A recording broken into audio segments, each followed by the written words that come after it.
Hello, the topic of discussion that our group has decided on will be sexual harassment in the workplace. What is it and what is the issue? Sexual harassment is an unlawful action that can include unwelcome sexual advances, requests for sexual favors, as well as any other verbal or physical harassment of a sexual nature.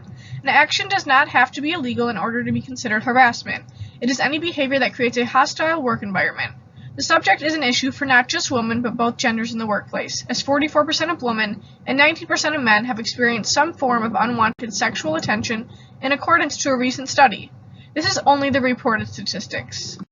There are two categories of sexual harassment claims, including quid pro quo and hostile work environment. Beginning with a quid pro quo, this is a Latin phrase that means this for that. What this implies is sexual favors being requested or demanded in exchange for a specific job benefit. Quid pro quo is typically an employer or supervisor offering an employee some kind of benefit based upon the employer committing to a sexual favor, or an employer or supervisor threatening an employee about a work-related action unless the employee agrees to a certain sexual demand. This type of harassment is usually a serious legal violation and can even be enough to bring a lawsuit if proper refusal is submitted. Hostile work environment sexual harassment is a conduct that is so persuasive that an abusive work environment is developed as a result. The improper conduct must be severe or frequent. This sort of sexual harassment only violates the law if the matter is objectively hostile or abusive. The victim must also be subjectively offended, humiliated, or distressed. This would include disturbing their emotional tranquility in the workplace, affecting their ability to perform the job as usual, or interfering with their personal sense of well-being. A pattern of this harassment is usually required to testify as unlawful conduct. With a brief introduction and background on the subject, our team, including Brooke Colombo, Alexandria Glass, William Etheridge, and myself, will be breaking down sexual harassment into 4 subtopics. The subtopics will include manager-employee or employee-employee harassment and what signs to look for by Brooke, physical or non-physical harassment by me, Caitlin Duff, verbal abuse at work by William, and gender discrimination by Alexandria. For my section of this presentation, it will be based on physical and non-physical harassment. Sexual harassment is not always necessarily a physical issue, but also non-physical. Beginning with the physical portion, this is an action of an employer, supervisor, or fellow coworker inappropriately touching you against your will. Physical harassment behavior has the capability of intimidating, embarrassing, threatening, and making the victim feel uncomfortable. The most common form of sexual harassment is categorized as sexual assault or sexual rape. Of all the reported sexual harassment incidents in the workplace, 51% of those reported were categorized as being touched without permission. The physical harassment can range from mild to as severe as a lawsuit. Mild would consist and start as an unwanted touch or grope, then escalated into assault or rape in the workplace. Moving into the non-physical portion, this is an issue that tends to be overshadowed and dismissed by the larger and more obvious physical sexual harassment incidents. Non-physical harassment comes in a few different forms, all being verbal remarks. The first and most unnoticed includes catcalling or making inappropriate comments or conversation about an employee's sexuality. There are then jokes, threats, and coercion. This can include any disparaging jokes, profiling your sex or gender, like stereotyping a woman's typical work duties. Malicious rumors started are also an intent of targeting the victim if resulting in any changed perspective of that employee. There is then any type of threat as well, like an employer threatening to demote you if refusing to perform certain sexual activities. This could then result as a physical incident also. Any threatening felt act, physical or non-physical harassment should always be reported in the workplace, as there are paths of action available. Concluding with my works cited, this is the information I used to research and analyze my topic. Thank you all for listening. Hello, I'm William, and this segment is covering verbal abuse, sexual harassment. The most common form of sexual harassment falls under verbal abuse sexual harassment as defined within hostile work environment. Often employees and managers breach this area of sexual harassment without knowing they're doing so. Many harassment claims populate from this area are due to ignorance of information. This is a list from the U.S. Department of Labor that describes verbal abuse sexual harassment in the workplace. Discussing sexual activities, telling off-color jokes concerning race, sex, disability, and protected bases, commenting on physical attributes, displaying sexually suggestive or racially insensitive pictures, using demeaning and inappropriate terms, using indecent gestures, and using crude language. Most of these actions seem understandable at first glance, but think about your workplace. How often do you notice crude language being thrown around on the work floor? It may seem silly in a time where crude language makes up most of our social content, but it's very real, very present, and can lead to very large lawsuits. Commenting on physical attributes and using demeaning and inappropriate terms generally finds its way to the top of the list on most claims. In the workplace, many small niches generally form, and within these groups, it is not uncommon for employees to break proper character to conform to the group. Often these groups make members feel safe within that they ignore proper ethical boundaries established by policies and laws. By doing so, it can open doors to verbal abuse and sexual misconduct amongst other employees. Within these parameters, it is vital to understand policies and ethical behavior still needs their boundaries. Without them, lawsuits can be close by and can hurt more than just the victims. Most companies lean on and abide by their stances on ethical behaviors. When one person breaks suit, it can lead to bad publicity for the company, harming consumer and employee trusts and sales. When discussing verbal sexual harassment, we need to understand the pain and injustice towards those that are victimized. Many psychological conditions are damaged due to the abuse, such as loss of self-esteem, resentment, anger, feeling disconnected, ashamed, and much more. Often linked to this loss is loss of job satisfaction, absenteeism, and eventually abandonment from jobs. Sticks and stones may break bones, but words will scar you forever. So how can we take a stance on verbal sexual harassment? This starts by raising awareness in the workplace. Inquiring about sexual harassment to human resources is generally enough to evoke a company-wide or department-wide policy clarification. This would generally take place in the form of letters and presentations, but having a presentation about sexual harassment will typically foster more attention than a lengthy letter.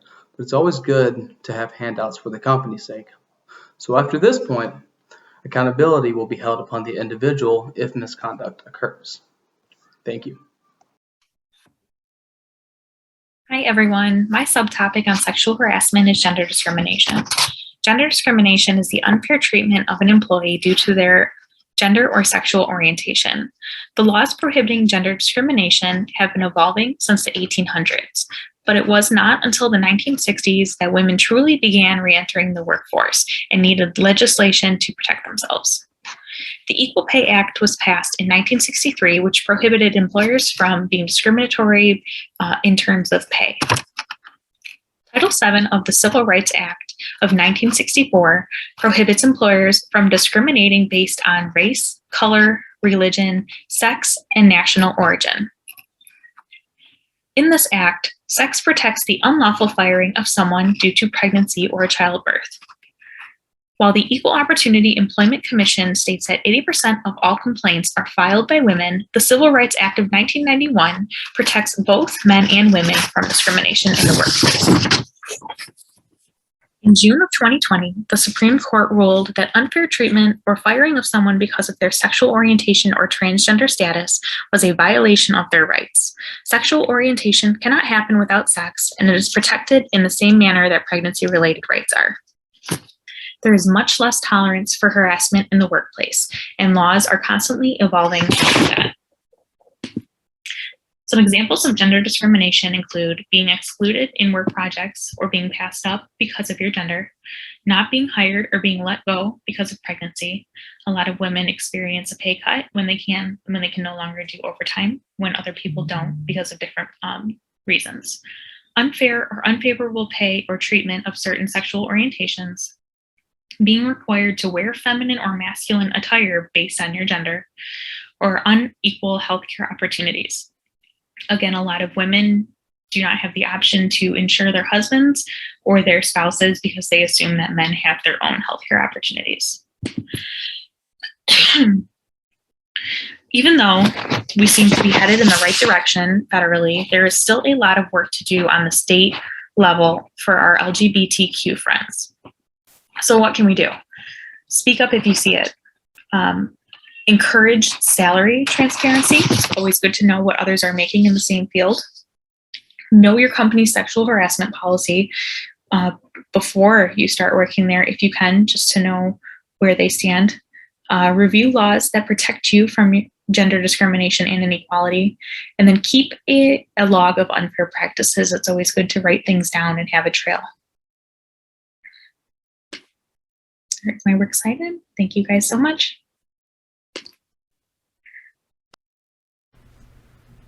Hello, my name is Brooke Colombo, and my portion of this presentation will be going over the dynamics in sexual harassment and what signs to look out for. The first dynamic we will be going over is employee-to-employee dynamics. So this type of harassment is typically associated with what we call hostile sexual harassment due to frequent face-to-face encounters and there being a lack of power imbalance. Workers often know of a policy concerning sexual harassment, but have no idea what really it entails, which leads to these signs of harassment. Sharing sexually inappropriate images or videos, sending suggestive notes or emails, making inappropriate sexual gestures, and inappropriate touching. All of these examples creates an intimidating, hostile, or offensive work environment. The next dynamic we will be going over is the manager to employee dynamic.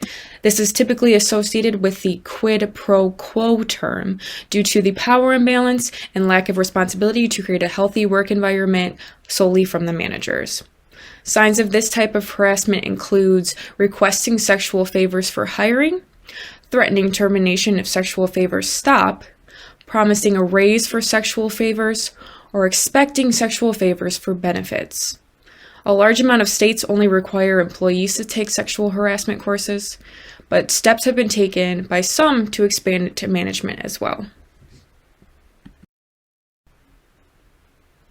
In conclusion, based on the given research, statistics, and discussion, it is unfortunate that sexual harassment is a serious and ongoing issue in the workplace. Office and management sexual harassment training should be standard in all companies. It is important to analyze the workplace culture for any holes in equality and prevent employees from feeling alienated or silenced. Should you ever feel like you are being harassed but can't speak up, there are steps you can take to file a harassment claim with your HR department, or one step above that to the Equal Employment Opportunity Commission. It is important to take notes of any harassment you've experienced. Of course, that might be hard to do in the moment, but that helps you strengthen your claim as a victim. By educating yourself as an employee or a manager with information that you've learned from this presentation, it can create an equal and comfortable work environment in the future. Thank you.